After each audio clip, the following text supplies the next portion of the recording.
عوام کی خدمت کرنا ہمارا جذبہ ہے. اشرف میمن خدمت کا کام کر رہے ہیں, خدمت کے علاوہ کوئی مقصد نہیں ہے. مفتی سیف الرحمان. کراچی سٹاف رپورٹر پاکستان راہ حق پارٹی کے مرکزی ترجمان اور سیکرٹری اطلاعات اور نشریات اشرف میمن نے کہا کہ غریب عوام کی خدمت ہمارا جذبہ ہے اور یہ خدمت جاری رکھیں گے. یہ بات انہوں نے گزشتہ دن ایوب گوشت جلال مال مین بازار سے راپورٹ ٹاؤن میں روزانہ کی طرح سینکڑوں افراد کو افطار کے اور ڈنر کرواتے ہوئے کارکنان سے کہی.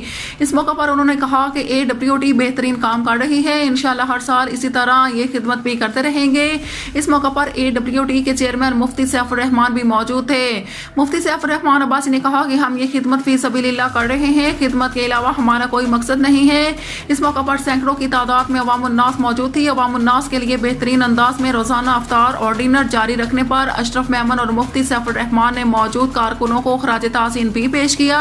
اس موقع پر راہ حق پارٹی مرکزی ترجمان کے کوارڈینیٹر بلال فاروقی سمیت مقامی عہدیداروں میں مولانا شفیق الرحمان علی پوری, مفتی نور البصر حنفی, بھائی شاہ جہان, بھائی عمر مختار, اہل سنت اور الجماعت کے ٹاؤن ذمہ دار بھائی معاذ مدنی, ساجد, عمر قاسمی سمیت درجنوں کارکنان اور عہدیداران موجود تھے.